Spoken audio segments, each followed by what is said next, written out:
Rebellions are built on hope.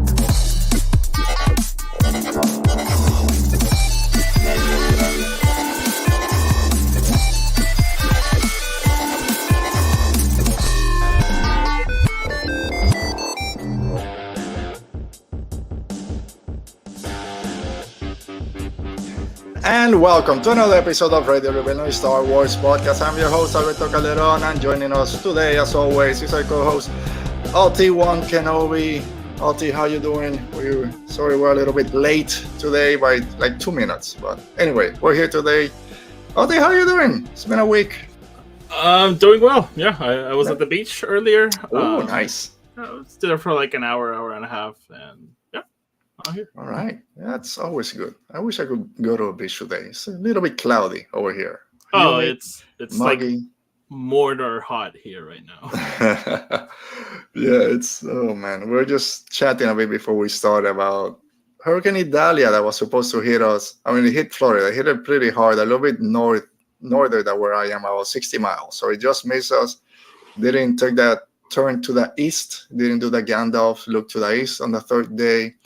So we barely escaped. So I'm happy, and we're able to be here today. And not a lot of human casualties, thank God. So hopefully anyone that did get hurt or got damaged for properties can get back on their feet quickly. So, all right. Okay, before we talk Star Wars, Ahsoka, we'll talk a little bit about the High Republic. This isn't it, but I finished Tales of Light and Life earlier this week. Yesterday, actually. So our spoiler review is on our website, so go check it out if you guys want. And if you can, I forgot to put the link in the description, but I'll do that later. And then once you get it, because you're getting the Barnes and Noble edition, right? Yes, I am. All right, that one comes with an extra story from Alicia Wong. So I want to hear your thoughts on it. And once you read it, we'll do a full spoiler review here. Most likely after Ahsoka is done, so it doesn't kind of cut into our reviews of the episodes, but it's going to be fun. It's a pretty good book. I won't talk too much about it today, but it's felt very nice and very like Chewie were home, getting back to read some of the High Republic. Yeah, dude, when I start, I'm just going to read the first 4 words. It's whatever. It's Axel Greylock is dying. Those are the first 4 words. I'm like, I love this. I'm back because Axel is just a freaking cool character. He's just nuts. So I'm happy. All right, for everyone watching today live right now, thanks for being here. Make sure you subscribe to our show, our channel, so you don't miss any episodes when they drop on Saturdays. And make sure to hit that like button, that thumbs up, and comment down below if you're watching this later on the replay. And if you're listening to the audio podcast when this drops on Saturday, not Saturday, that's today, on Monday, make sure to follow us there and comment, subscribe, and leave us a rating and review. So it's nice to hear those. Mm-hmm. All right, Otto, before we start, I see some comments out there in the chat. Who's here with us today? Brandon is here in the chat. Hello, Brandon. Thanks for coming on last week. Yeah. Alan Shing is here. He's just like Alan. Me. He's waiting on his Tales of Light and Life pre-order. So am I. And he's saying that Alicia Wong's story from a certain point of view was really good. So I haven't read it. I got my copy of From a Certain Point of View, but as I was telling Alberto, that's like toilet read for me. Like I'll just whenever I have a chance, I'll read 1 or 2 stories. And I will say I don't remember which one she wrote. So Alan, if you can let us know in the chat real quick, then I'll say what I think about it. It'll be like, oh, that was the worst one. That's the worst. No, again, there's none of those stories are bad. It's just not my type of anthology book. Mm-hmm. High Republic one, yes. This one, maybe it's too many stories, and I'm like, I just want to do something else. How many stories are in Light and Life? 9, I think, and then yours is gonna be 10 with Alicia Wong. So it's a short. And what I like, it's each story. It's long enough. They're 20 to 30 pages, so long enough to tell a full story without being too rushed or being drawn out. Like, this should have been a big book instead. It's 30 pages. There's little breaks in between, like not actual chapters, but when there's some time changes, it just gives you a little reprieve. If hey, I need to take an hour break or something, or I'll just pick it up tomorrow, you can stop halfway. So that's pretty nice. Okay, that's cool. And again, it's stories from before phase 2, phase 1, and then going into phase 3. So it kind of covers everything. The one about That is a very interesting one. Yes, not Trooper Trouble. That's the one I like. But yeah, you don't want to be a trooper captured by Ewoks and what they do to you. We have Revan Reborn in the chat. They're saying episode 3 was great. How did it feel to see Senator Siono again? We'll get to that guy in a few minutes.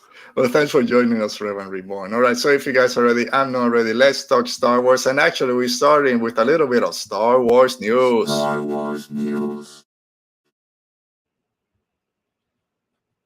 You just kind of mentioned before we started, hey, we're going to talk about the High Republic and the new rules. I'm like, all right, let's bring it up. I hadn't thought about it, but Bill Maher thing. New rules. Yeah, new rules. According to Shadows of Starlight, the High Republic Jedi now have new rules for their initiates and for everything going forward in the war. And I'll say I'm behind the comic books. I don't know where this falls. Shadows of Starlight, I think is coming. I know it's in phase 3, but why are you saying you don't know? You know. I know very little. You just want to be so cool. It just brushes off. So anyway, you saw them a bunch of new initiatives or rules where we want to call all in Arubesh, but people on Twitter went ahead and translate them. And basically they said acceleration of younglings combat training, outpost staff by droids, independent research pause, early Padawan trials, resource management restriction, offense combat as required, and no Jedi travels alone. Oti, any of these, or before you tell me which of these kind of pop out at you, I will say the outpost staff by droids. It's kind of mentioned in Tales of Light and Life. Oh, really? Yes, and it makes sense because the Jedi and the Republic are reeling right now, so they don't have a lot of resources to be hanging out in the outposts out there, so it does make a little bit of sense. From what we know, the order is like, nope, everybody come back to Coruscant. Yeah. Like, no more, it's in the rules, like, no more exploration. Yeah. Like, this is over. We're coming home.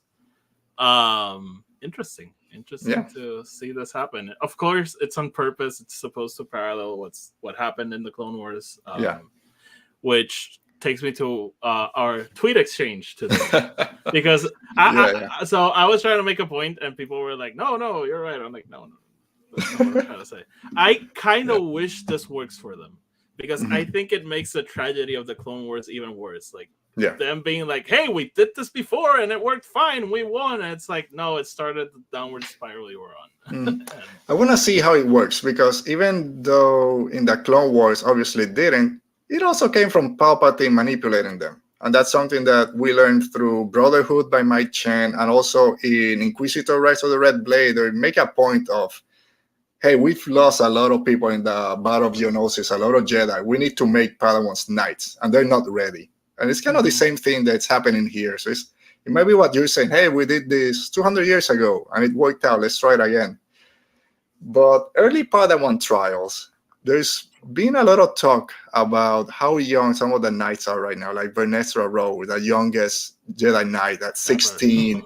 And people comparing that to gifted children that are pushing to high school and college when they're not ready and how that affects them. Now they're going to be doing this with a bunch of kids that are not ready. Offense combat actually requires a Jedi going from Keepers of Peace to combat ready. It's kind of weird. I'm terrified of Imri getting like rushed through all of this. Like that kid's like very unstable, so having him go through this, it's gonna be interesting. No, Imri's going like, it's my time now. I'm gonna kill some Nile. I'm only 15, but I'm ready. I'm ready. I got in my ass whooped like 5 times, but this is my chance. So those are pretty interesting. Independent research pause. Again, and no Jedi travels alone. I think that's a big one, but have they really been traveling alone? I think that's a good rule. It's a good rule, but we know that at least in phase 2, they were with the, forget the name of them, the Pathfinder groups. And then phase 1, they were always in pairs, but there was no one else. So maybe they will bring back the Pathfinders. Well, although we didn't see too much of them actually in phase 2. So in phase 1, they were like kind of traveling alone, but then they ended up together. Into the Dark, Colmac was traveling alone. Orlo was traveling alone. Des Ryden, which I'm dying to know what's up with him. Yes, bring him back, please. He's probably like the safest person right now because he's gone. He's cut off. He has no idea what's going on. I kind of want like a short story of Des, like maybe he's in some lost planet, like in a village, and the Nile come and he has to like go out and save the day or something. Like, you know what would be very, and I'm not going to spoil anything from Tales of Light and Life, which is weird because this book actually comes out next week, but they sold a few copies in Comic-Con in San Diego, so reviews are out there, but I'm not going to spoil it. But what Vernestra Rowe, which is one of my favorite characters, there's something that she does in this book that she decides, which I love. If she can just meet Des Ryden in what she's doing now, that would be a cool pairing. I'm just gonna leave it there. That's interesting. Okay. Tony's here. Hi, Tony. Happy Saturday. Hey, Tony. When are we getting Tony over here? Tony, when I come next week, because next week is supposed to be a big episode. Why is it supposed to be an episode? Because it's the midway point. We're all expecting it to be a big battle between all the... I'm going to have to change my shirt. I'll be right back. Oh, my goodness. I was going to get my speculate responsibly. Yeah. Alan Shing is saying Des missed everything. I kind of wish he comes back. He's like, what the... Like the Donald Glover gif, like, what... yeah, with the pizza says, "Hey guys, I found my connection to the Force again." The Nile are back. Yep. And Tony says he'll be here, so yeah, you better be here. Yeah. The only thing I'll say about Tales of Light and Life, this is a book. If you enjoy the High Republic and you're caught up, you fall right in, and it sets up everything that you need to know as we move into Phase 3. There shouldn't be a lot of setup now for Phase 3. But if you're behind, if you say, "Hey, I haven't really read the High Republic, I want to know what's all the hubbub about it," this isn't the book for you. You need to know what's happened through everything, or you're going to be completely lost. I can't imagine. Yes. All right. And you're going to love that Marda Rose story. That second story, it's one of my favorites. And it's pretty awesome. Dying to read it. Dying to read about my wife. She is as crazy as you remember her. Is it after Phase 2? It is 1 year after Phase 2. And she's in the Gaze Electric doing stuff and finding people. A year of insanity. Yeah. And what I love, it's basic. All of her is narrating the story as it's going. And I'm not going to say who she's narrating to, but... Baby Markion! Or maybe Baby Asgard. We'll see. Or maybe everyone that comes after her. We have all right, so podcast on the chat. Yeah, I'll say Scarif. They retweeted us earlier today. They have a show coming up after us, I think at 7 p.m. Central. So if you guys want to then jump in on the chat, go ahead and check that out. All right, guys. So if you guys are ready, let's go ahead and talk a little bit of Star Wars on TV. Star Wars on TV. Ahsoka Tano. Put it. I found a way. There you go. There's the official Ahsoka Tano intro. I literally got scared. I was like, am I screaming right now? You know that I was sure that was going to happen. Should I tell him? Nah, it will be a surprise. He won't know what's going on. All right, Oti, so episode 3 of Ahsoka came out. I don't remember the name of it. Something about something else. So initial thoughts on this. We got the first 2 episodes last week. Everyone was on a high. We really enjoyed those 2 episodes. Episode 3 dropped. Most of the people online seem to enjoy this highly. A lot of people saying it was their favorite episode. It reminded them of Clone Wars, Rebels, and all this. And there's some things that did remind me of animated Star Wars. I did enjoy it. It's not my favorite. What were your initial thoughts on it when you finished it? I liked the episode. I liked it. I like things, I guess. But like you, I was more than online, like talking to people I know, they were like, "This was the best episode of the show so far." I was like, "Really? This one? Yeah. Okay, interesting." No, and good for them. I don't really have any complaints about the episode, but there was like nothing about it that I thought was outstanding. So that's like kind of where I fall. But yeah, good episode. Yeah, I have one. I want to say complaint, but one issue is not with the show. I think it's mostly with Star Wars TV in general, and some things that they're afraid to do. And we'll get to that soon. But if you compare it to Star Trek, I will leave.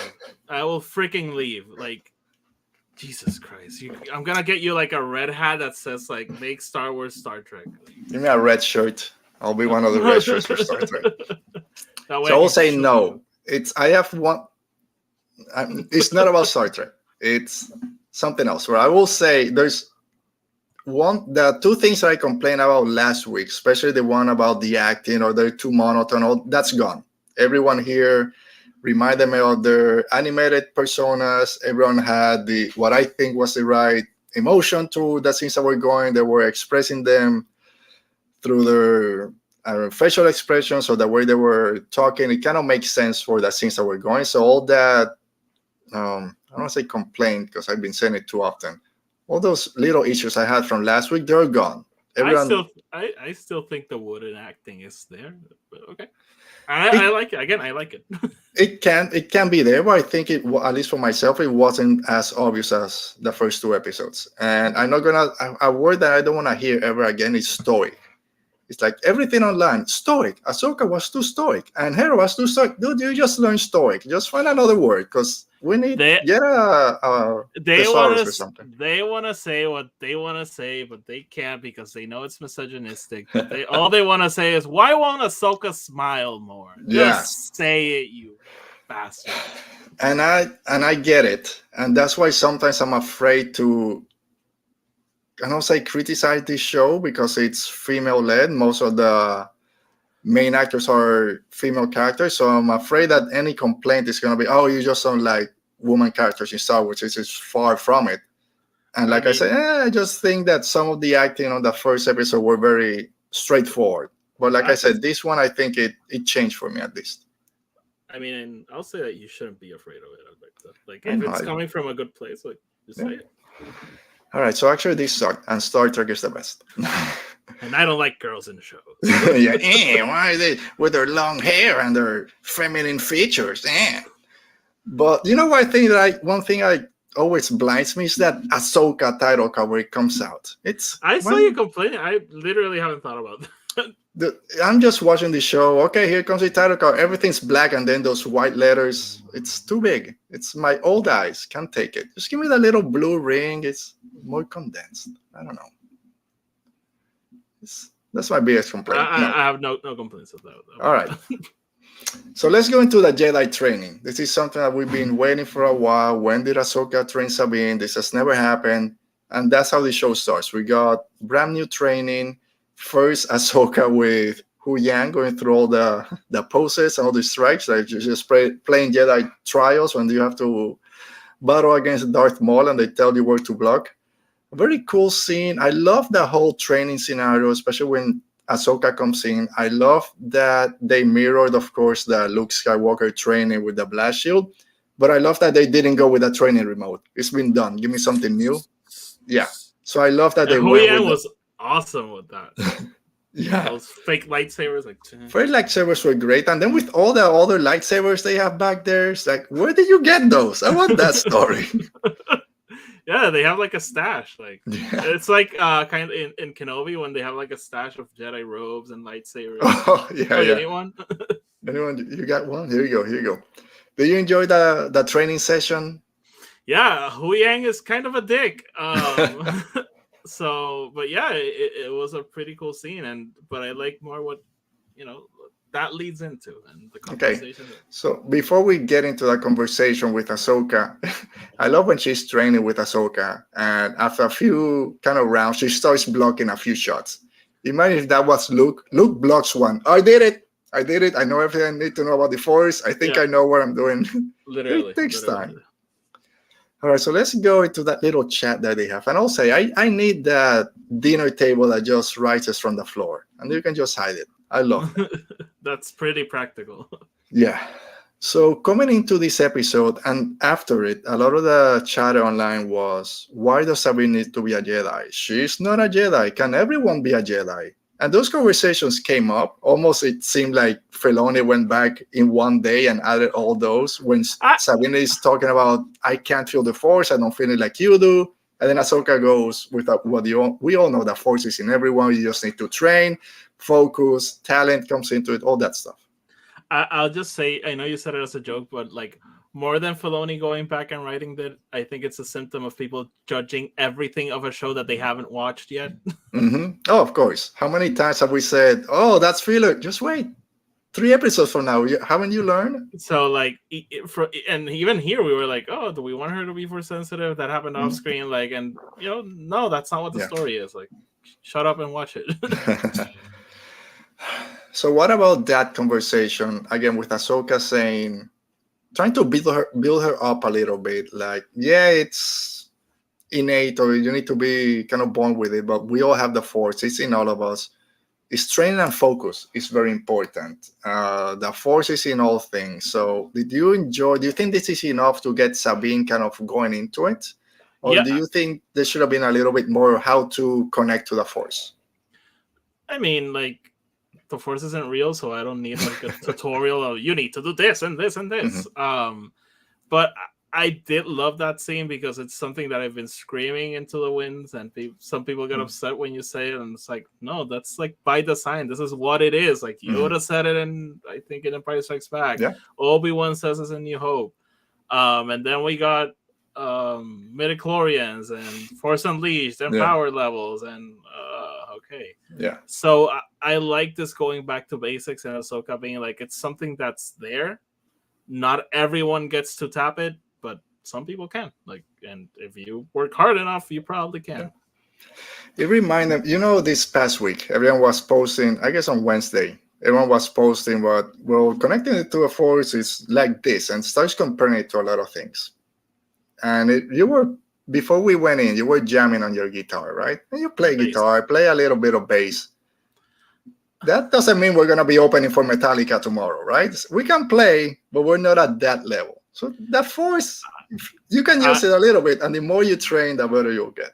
I said something on my podcast that I want to repeat. Like, there's this montage on soccer Twitter that I love that it shows like dual clips of Cristiano Ronaldo working very hard because he's like a very like obsessive athlete. He's always working on his brand and his body, and it showed Messi just like eating and sleeping, which it was they always made that comparison. And then it cuts to Cristiano Ronaldo like leaving the World Cup crying and Messi like lifting the trophy. So it happens with everything. Yeah.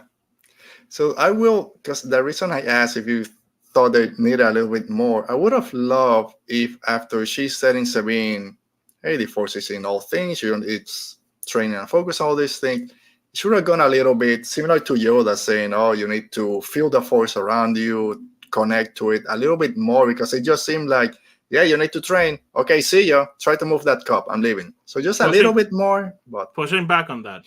They already trained before. Sabine knows what she needs to do. All right, so this is my complaint about this show right now. It's commit to either this is Rebel Season 5 and everyone knows that Sabine already trained with with Kanan, or make it a show for everyone, because we know that. No. 90% of the people don't know.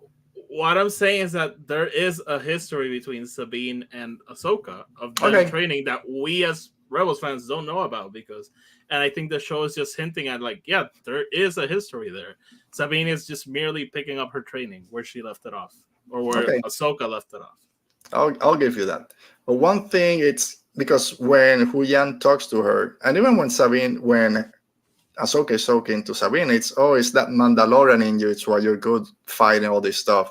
And then talking to Hu-Yan, she needs to get out of her head. This is everything that Kanan told her when Kanan had a conversation with her. So that's where, why can't you just mention that she already went through some training with Kanan? Because we're repeating the same beats. We just said before the show even started, we're going to repeat some of the beats just for people that don't know about it. But to me, sometimes the show doesn't commit to, this is season 5, you need to know it, to, we're repeating same beats for new people. But again, I saw a lot of things like, they're afraid of saying the name Kanan. Mm-hmm. Like, what do you want? Like, them saying that and Sabine being like, oh, yes, I remember that one time. Kanan said that same thing. Like, oh, yes, great man. He died for all. Oh, yes. Like, what? I'm going to stop. I have it here on my notes. Where is it? Afraid to mention Kanan, which I do have. But that's something that for Star Wars TV, same thing with Mando and with Obi-Wan. Why don't they mention Satine? What's the problem with not mentioning Satine? Why don't we mention Roberto Venegas in every show? Why don't we mention Goose? By the way, happy birthday, Goose, in every show. Like, why don't we mention people that we know every single show? Like, because that's not how people talk. Why? I can mention them. Oh, go ahead. But there's some times that it makes a little... All right, so... We just want it because we want the fan service. We just don't want to say we want fan service. Fan service is okay when it works. And I think some instances it can work. Of course. But in that scene, I was going to leave it for later when we talk about the New Republic and Hera. I'll leave it because we'll talk about Jacen and all that stuff. But I don't know what else we have. All right. So this is my one complaint with Star Wars television in general. It's sometimes afraid to use those classic themes, right? We talked about it. They waited in Kenobi to use the Force theme and Imperial March through the end. It kind of makes sense because Kenobi wasn't in that mind place at that moment. But I would have loved if when Ahsoka's movie is talking to Sabine about using the Force, and she kind of just very quickly and easily moved the cup to her hand, if we heard some kind of notes of the Force theme, I don't know, it would have been very cool. Because I know we kind of associate this with big heroic moments. If you go back to A New Hope, they use the Force theme throughout the whole movie. I watched a little bit of the ending. X-Wings are coming, and there's right there. Just give me a little... I'm a big fan of the Force theme. Like, I've seen people like, oh, now that's the theme of Star Wars. Like, phenomenal theme. But like driving to my apartment earlier, I was thinking like, I was literally thinking like, I wonder when they're gonna use the Force theme in Ahsoka. When Sabine goes like this in episode 4. No, that will be too reminiscent of the Rey scene. Yes, I was gonna leave with you. Well, when she does like that and nothing happens and Shin cuts up her arms like, no, talk about showstoppers. But that would be awesome. Talk about flipping the script. But I think again, there's afraid to use those themes kind of throughout because now they're so classy that we just need to hold them for those special scenes. Like, just give us a little bit. Yeah. You know what I was looking at when she was trying to move that cup, Sabine, and then she walks out and they focus on that cup? It's like watching the Inception totem. Did it move? Is it moving? Come on. I watched it 3 times. I'm like, move. When she's like, you win this time, cup, and they linger on that. It's like a funny shot. But at first, like, is it moving? Look, like 3 times that I watched this episode, I'm like, let me slow it down. But yeah. Let's go to the chat for a second. Yeah, let's go. What are they saying? We have, I don't know how to pronounce this. Nocturne Noble? Nocturne Noble. They're saying, I believe Sabine is Force sensitive. She's just weak in power. She would have barely qualified to be recognized by the Jedi Seekers during the Old Republic and would have joined the service corps. I think there's something to this because Hu Yang says I love that moment where he's like, did you call her the worst candidate to be a Jedi? And he's like, yes, I did. Which is go ahead. No, I'll just say, like, I think everyone is Force sensitive. Yeah. What else in the chat? There's a couple of comments. So Scarus Scuttle is saying, I wonder if they can't use it due to publishing fees. I think they're mentioning the Force theme. Come to think of it, there are no old Star Wars music in Star Wars TV. I think the Force thing does play in Mando at one point and in Obi-Wan, I think. Kenobi plays at the end. Same with the Imperial March when Vader's talking with Palpatine. I don't think it's a publishing thing because I think they own it. I think it's more of a composer thing. Like, you want to do your own thing. Like, you're being brought into Star Wars. You're not gonna be covering John Williams with every song. You want to do your own thing. So I think it's more of that. You know what's funny about this is Sabine a Jedi. She's force sensitive. All these things. It's really, especially Inquisitor, Rise of the Red Blade, which again came out in July. No real spoilers. Filoni hasn't read it. No, it's not a. Oh, I know. Imagine. We think that as soon as you go and become a Jedi youngling or a Jedi Padawan, that you're a Jedi. No, it's if you don't pass the Jedi Knight trials, they kick you out. Like, you're not a Jedi. Go, and they don't kick you out. They will give you a position in the temple, kind of helping out over here or there. So even if you're very force sensitive and you don't pass the trials, you're not a Jedi anymore. So everyone has the force. I mean, I think it's fine that they kick you out, but if you're not ready, you're not ready. If you're a Padawan forever. That's how I say a lot. Like, when people get fired, like, did they get fired or lo invitaron a irse? Were they invited to leave the company? Yeah, maybe they get invited to leave. Yeah. All right.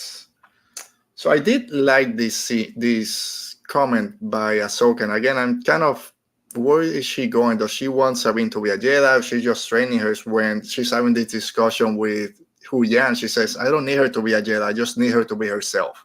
I love that moment. Yeah. I love it. All right. So I have my note. I already talked about it. I still think that Sabine's going to pull a Rey and call the lightsaber to her, but we'll see. It's too early for this to happen next week, so that kind of pulls a little. Can I have a soapbox moment? Go ahead. You called me like a children of the open hand. Of the open hand. The Jedi don't own the Force. Like, the Force exists. The Jedi are just an order in the many orders that we meet in High Republic. So, like, maybe Sabine is Force sensitive, but not necessarily. I kind of want her to that be her path, like being at the end of being able to use the Force, control it, and being like, I don't want to be a Jedi. I just want to be Sabine. I mean, that's one of the great things about Phase 2, and especially I think Battle of Jeddah, when they go to Jeddah, it tells you like 9 different Force sects, the Jedi and the Wills and all these other people that use the Force and the Sith and all those. So you don't need to be a Jedi. We're just so used to it. Yeah. All right. So most of the episode, 11 minutes of a space battle, which I'm going to say was a tad long for me. Yes, I measured it. People love this. People make comparison to the escape from the Death Star from New Hope. Some people laugh at Ahsoka doing her little spacewalk. I did enjoy it. Very animated moment. It was silly. It was very silly. It was, again, very Clone Wars-like. But it's either that or Fishbowl, and then it'll be too big. And I will say that Orbalin. Is Orbalin in Tales of Light and Life? No. I'm not reading the book then. Yeah, just throw it out. Go ahead. No, I just saying she was moving a little quick when she's running through the wing of that ship. Are you gonna weightlessness? Are you gonna like physics complain this? Like, there were explosions even when the laser didn't go all the way. I always go to this, like, when people complain about the physics in Star Wars, you're watching a franchise where there are explosions in space, which is physically impossible because there is no oxygen in space. Without oxygen, there can't be explosions with fire and everything. Like, read a book. Well, she did a wheel. That she used the Force. Are you surprised? I was waiting for it. She didn't use the Force to get back to the ship and put a Leia. I was waiting for it. I just wanted to see her like destroying the ships with her eyes or something, like just bring blinking it down. Or something. Yeah, I was like, you're like, working hard and then you need to. Yeah. Whatever this space battle was. I'll just say I like the space battle. I love how it looks. Like I love how the explosions look, how the ships look. I don't know if it's CGI or models. I have no idea, and I don't care. It was kind of not jarring, but at first it's like, wait, are those villain ship? Are those models or are they CGI? They look very interesting. Very World War II, of course. It looked awesome. And that scene of her going out, I thought it was ridiculous with her. I just thought it was ridiculous that she has like a helmet that perfectly fits her. Is it Montrose? That's how it's called. Montrose up front, the horns. It just fits perfectly. In about 2 minutes, she got dressed, but let's not worry about it. But it was a cool scene. She's shopping spaceships as they drive by. They're very bad. Shin Hati and Marok and all the others. It's a sitting duck. The ship is just dead in space, and they didn't hit one shot. I want to nitpick something you said. It has nothing to do with this episode, so I don't know if we leave it for later. I just remembered. About now, or? No, it's something you said on Twitter. I didn't comment on it. All right. I left it I'm going to make a note, a pin on it, OT, comment on my Twitter post, so we don't forget about it. Marok spoke. He did. It's like very cool voice. Barris Offee has been smoking.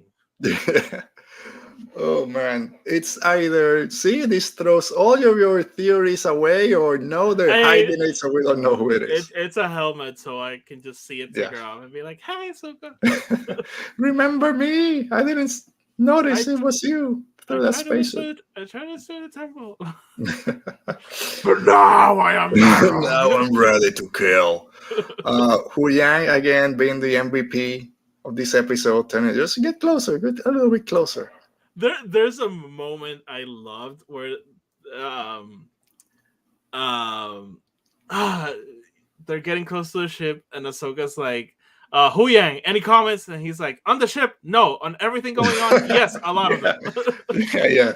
And then when everything's turned off, Sabine's trying to fix it. The one time I can use your opinion on something. Oh man. And then when he learns that he missed the star whales. Don't call them space whales anymore. They're star whales, the Purgles. No, they're space whales.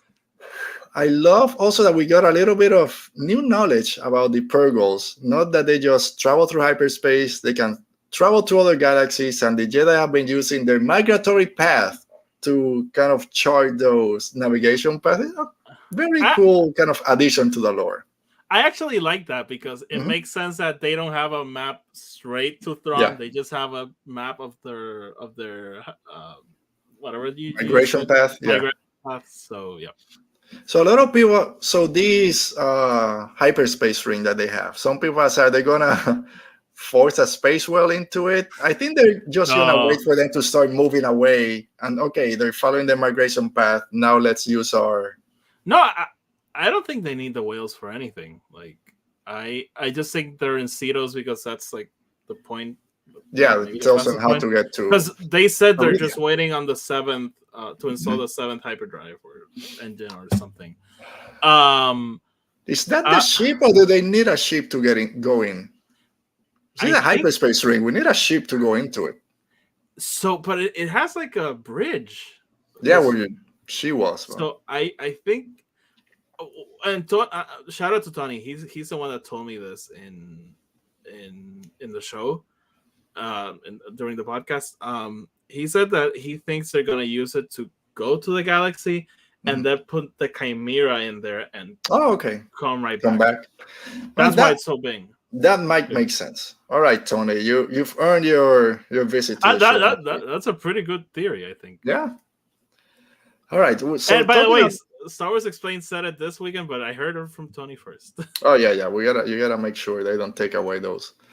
So talking about the Chimera and Thrawn and all this, let's talk a little bit about the New Republic and Hera going and asking for resources. Then as soon as she walked in, you knew she wasn't getting them because we've read Bloodline and we've know that they don't have an army or a navy. There's no war. They kicked Leia out because apart from being Darth Vader's daughter, she was a warmonger. What are you doing? So we knew that this wasn't going to happen. But Hera goes anyway. And Kanan might not have been mentioned, but they mentioned Siono like 20 times, which no one knows who he is. Most people don't. So we're going to talk about Siono? Let's talk about Siono. He was a big part of that, more than Mon Mothma, which I was, dude, you're the chancellor, say something, but Siono took over the meeting, as happens a lot. Oh, I'm a little bit embarrassed. I'm not embarrassed to say this. I'll own it. I totally forgot he was Cass's dad. Like, totally forgot. I was like, this jerk. And then, like, a day later, people were like, oh, I went, wait, what? Yeah. Oh, right. That's his last name. That I will say, when the trailer came out the first time and people just with the captions, they were saying, oh, that's Siono, that's Cass's dad. So when he showed up and they mentioned Siono, okay, I know who it is. But if we didn't make that connection a month ago, I might have been like, Siono, yeah, okay, whatever. I've only seen Resistance once, and I really don't remember it that much. So I'll just say this. I think it was good. I don't think it was great, like everyone constantly says. Resistance was a pretty good show that I'm okay with it being 2 seasons. I know people want 3 seasons. Every year there's Resistance Remembers, and that's fine. There's a lot of great things that came from that show. I love the animation style. I love the ship racing that they did. I love the connection with Colossus. The Colossus was a great ship, which we were all waiting for. Narkina 5 prison to rise out of the water like the Colossus, and it didn't happen. So there's a lot to love from Resistance.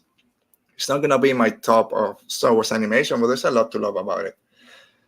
But I'm not surprised, but Siono kind of running the meeting instead of Mon Mothma kind of, hey, shut the hell up and let me talk to her. I said, oh, we got to hurry up. We're already late. It's like, dude, shut up. It's my meeting. We know from Andor that her political persona is like this. She wants people to think they can step over her because that's her maneuver in the background. But I think Hera lost Mothma when she like snapped at all of them. So I would say I was waiting for at some moment for Mon Mothma to say like, okay, both of you kind of chill. It's like, we gotta talk about this. Hera, we understand what you're saying, but we can't just be giving away resources because of a hunch. And Siono, shut the hell up because you were in the war and you're just a drifter, basically. I love that line where she's like, where were you? Just sitting back and waiting to see who won. Like, oh. It's like, gulp. Yep. All right, then we got our first reveal, live action reveal of Kanan's son, Jacen Syndulla with little Chopper and his green hair, which looked fine. He hasn't removed his heritage. Dude, but we didn't see the ear. Does he have the little green Let us see the ears. Eargate. I was talking with my cousin. We were saying, like, Jacen Syndulla is probably the weirdest thing ever introduced in Star Wars. Like, how does that work? Dude, Gorian Shard makes more sense than Jacen Syndulla. But that's fine. Tony calls him Jasoncito Rodriguez Syndulla. What else are people saying? There's a lot of comments in the chat. I've been paying attention to our conversation. Okay, just a few. You don't need to go all the way back. They're talking about hyperspace. Gonna make me read. The wedge shape of the Star Destroyer is a perversion of the old. The glasses don't work. What you get? Old Jedi starfighters that use a hyperspace jumper. Yeah. Hyperspace travel in the High Republic requires beacons, so extremely long travel probably requires a massive hyperspace engine. So yeah, probably, yeah. Oh, this is like 300 years. All right. I'm just going to add, Nocturne is adding here saying, oh, you took away my comment. Give me 1 second. Okay. Mothma lost her spark. It seems she's too conciliatory to career politicians. If the New Republic was more ruthless, the First Order would have returned in a weaker position. And that's something that Saw Gerrera knows all too well. Jacen had ears and rows. Yeah, I wonder if he's force sensitive though. It's teased in the ending of Rebels. Again, I think everyone is force sensitive. I want to know if that's. What do we think is going to happen with Jacen in this show? In general, if anything, in this show, I don't think we're... I'm honestly thinking he's not really important. You mean for Star Wars going forward or for the Ahsoka show in general? Both. All right, let's start with Ahsoka. I think he's on at least one more scene because people are saying that he's on the cockpit, on the co-pilot chair in one of the scenes in the trailer. So we'll get him. In that scene where Hera's like rebels rebel, like... Yeah. Always once a rebel, always a rebel. And this is coming. She's going to show up by herself. And Ahsoka's going to say, oh, I thought the Republic said you can once a rebel, always a rebel. So he's there. I don't think it's going to be that important. I want it when he goes, oh, I want to be a Jedi, for Hera to kind of, yeah, your father will be so proud, or you're so much like your father. A little nod. Again, you don't need to mention Kanan Jarrus will be so proud of you. But something about, yeah, your father will be proud, not just a little glint in her eye that then turned a little bit of sadness. But see, show the ears, Alan. Show the ears. Eargate. Yeah. All right, so let's talk a little bit about the villains and this little bit of conflict, playful conflict, I would say, between... Tony is saying that Jacen is wearing Kanan's shoulder. Is he? Yes, and this is one of the things that I don't care. It's one of the things we talk in our... when they don't reference Kanan, it's a problem, but when they do, I don't care about that. It's very different, okay? A little left shoulder that you need to zoom in to cut out and triplicate to say, that's a smaller version of Kanan's shoulder plate. It's not enough for me to say, yes, they did it. It's like, okay, cool. If someone came in, pointed a gun in my head and said, draw Kanan's shoulder plate, I can't remember them. I just can't, because a lot of people retweeted it. And again, it's a cool nod, but it's not enough for me to say, oh, Filoni and these production people are the best. Good Vision's preference, Alan. Jacen can learn the Rylo throw from Hera. If that gets referenced, I'll scream. So yeah, I don't think that Jacen is very important to this show, and unless for them again, I will say no. We don't need him. There's enough characters out there already. I don't think it's important. Yeah. Shin Hati and Morgan Elsbeth have a little bit of competition, kind of healthy competition, a little bit of fun banter. Do you think this might play to something else later, or just... I think so. I don't think they're loyal to each other. I think, money talks and bullshit walks. So. But that was fun. Like, I'll get them. You hit them, but I still get them now. Yeah. So okay, let's just go to the ending, because it ends again. They're just thinking about what it had kind of like an Andor ending. Like it just ends. Yeah. That's right. Very Andor ending. Just a little close up into Baylan.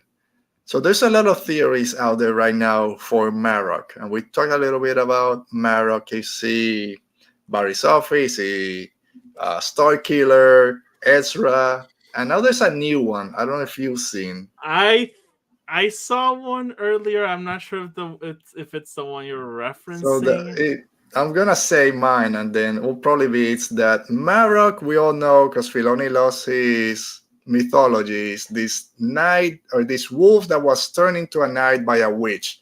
And then I saw one saying that Morgan Elsbeth is a Night Sister, and she used Night Sister magic to bring back Kanan or revive Kanan, reanimate him, clone him, or something. That's not what I saw. So Marok is Kanan, and that's how we get a reunion. And some people are really liking this, and I'm like, please don't. I don't. And it reminded me of the Night King reviving Vagar, whatever his name was, of the dragon that fell into. Yeah, Vagar is from House of the Dragon. Well, you know what I mean. That the dragon dies, and then the Night King brings back a dragon zombie, and that's what I'm expecting now for Zombie Kanan to be shown next week as Marok. What's yours? I have no comment on that. Thank you. I saw one saying that what if Marok is Luke? Oh no, that's gotta be. Alberto, you literally threw me off with that theory. I'm trying to think like what would I hate more, Kanan or if it's Starkiller. Oh like, man. I'll say this: if it's like what's his name? Freddie Prinze? No, Starkiller. The other guy. Yeah, Whitmer. Whatever, Whitmer. If it's Sam Witwer. If it's Sam Witwer under the mask and it's just like a fun nod, fine, whatever. That's my favorite. If it's like Starkiller, like I was actually. yeah, I know. Can you imagine the apprentice of Vader against the apprentice of Ahsoka? No, that doesn't fit right now. This canon timeline doesn't fit. I think that would be the closest to me checking out of Star Wars. And it being like zombie Kanan would be like right up there. Yeah, right there. I remember saying when all the Starkiller themes from, I just would love if it's Sam Witwer under it, but it's just a random person, a random character. That'd be cool. That'd be awesome. But yeah, the Kanan one threw me. Again, it's some people that I follow on Twitter and they did in good faith. Was nothing bad about it, just trying to connect dots like everyone does. So I'm not blaming them for it.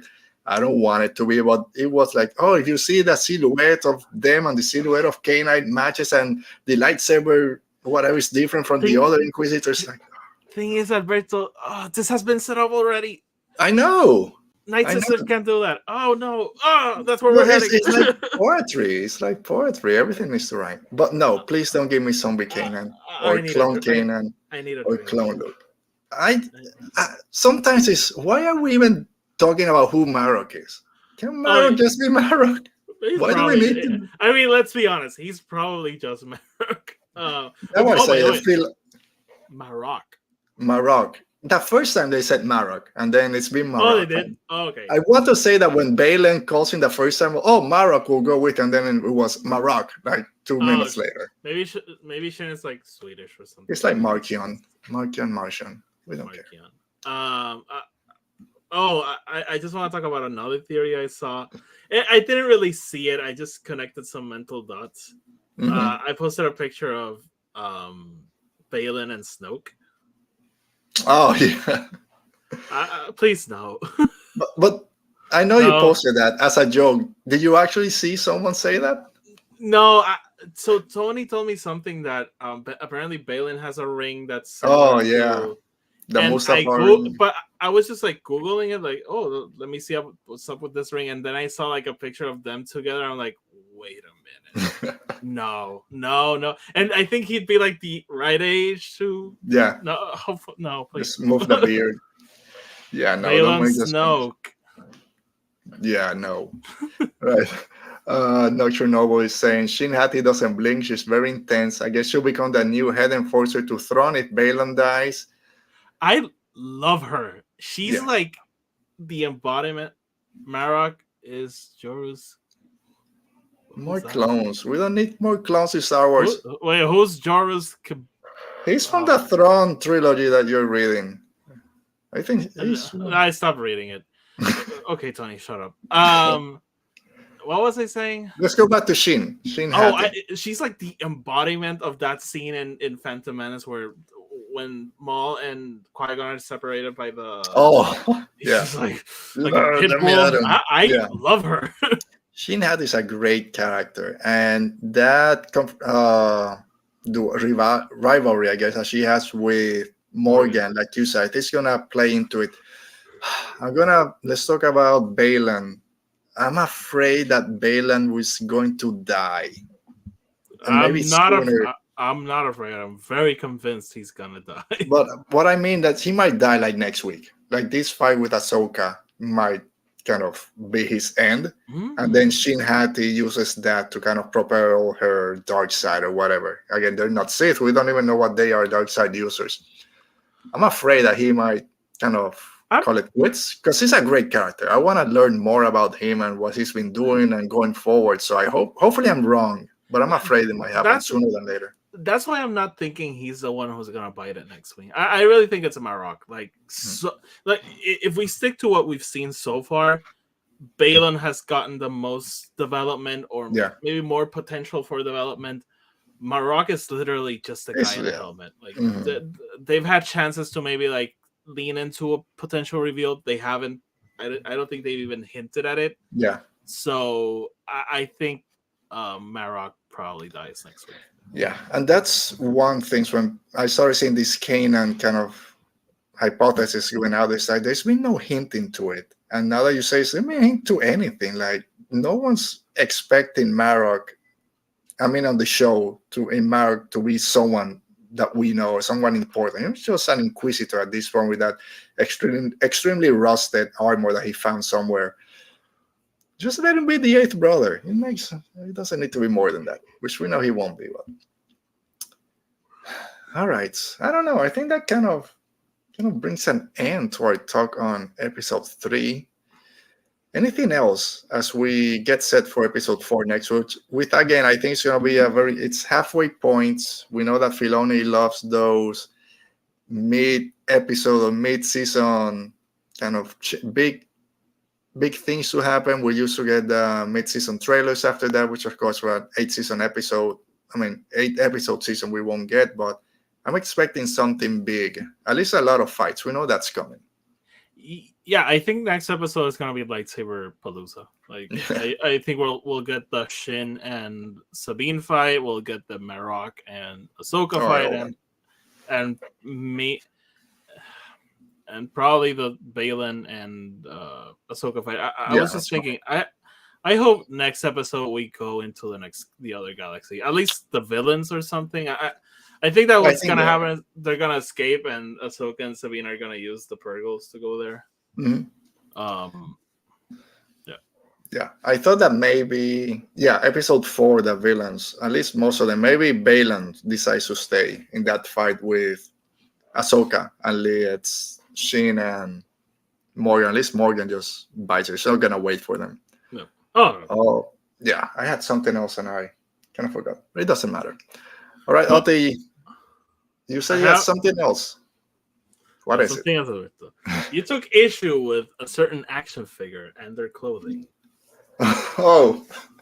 In a franchise where characters are always wearing the same clothes, you're bothered that Ezra's wearing the same clothes he was wearing when he disappeared 10 years ago, and as far as we know, he didn't take a bag with him to the Chimera. There's no clothes in this other galaxy that fits him. We literally have no idea what's in the other galaxy. Look, it's gonna be Cachalco. That pant is gonna be like up to the calf. Nothing's gonna fit. He's gonna smell like crap. But, he's like 15. He's probably like 2 feet taller. It's interesting that we already saw Thrawn, and he was wearing the exact same clothing he was wearing when we last saw him, but no issue there. I mean, that's a uniform. That's an admiral uniform. Which again, maybe this is it's probably Brincacharco now. Like. It's just weird. Ahsoka has changed a little bit, and Hera. It's the same one she was wearing when we saw her in fighting Morgan and then visiting Luke. Well, in Star Trek, when they have different outfits for this, when they go down to the planets, when the ship, don't kick me out. He's gone. All right, so next week, Tony will be here. I don't know. There's just one thing they just change your clothes, but I'll give it. It's just. I'm not gonna say what I was gonna say. Say it. No, I'm not gonna say it. All right. I think it's okay if it's a new version of that, but if it's like down to the T, the same design, the same color, the same things, like where would he get another shirt? They're stuck in the middle of nowhere. But they're not floating in space. They're not. We don't know what they're doing. We have no idea. Dude, if they've been floating in space, okay, maybe in another galaxy it's been 10 seconds. We don't know. Oh, Interstellar. I like this. Yeah. Could you imagine, like, Ezra's still a little kid and Sabine's all grown up, and he's like, "Oh, I saw you as a sister, but now you look like a sister." Yeah. All right. That's enough, I guess. All right, guys. I think this brings an end to our show. We'll be back next week. Tony will be here with us next week. We'll let him come in. There's a space mages. Of course there is. There's something. All right, Oti, any last words as we start saying our goodbyes for this week? I'm loving Ahsoka. Can't wait for next episode, and I can't wait to be here next episode. So stick around. Yeah. I'll say, even though I've had a few minor issues with the show, and I have some other things that I haven't mentioned, but I'm not gonna mention them because I haven't commented on those for other Star Wars TV shows, so it doesn't kind of make sense to bring it on. But in general, it's been a very consistent show so far. So I'm really excited for next week. I think next week is gonna be a big one. All right, as we say goodbye, thanks to Tony, Nocturne Noble, Alan, Scary's podcast. Who else was here? Brennan, thanks for being here. And check out our show from last week when Brennan was here. Revan Reborn, thanks for being. So everyone that tuned in for this episode, thanks for being here. We'll see you guys next week. Stay safe, be safe, and once a rebel, always a rebel. See you next week. Stop changing it.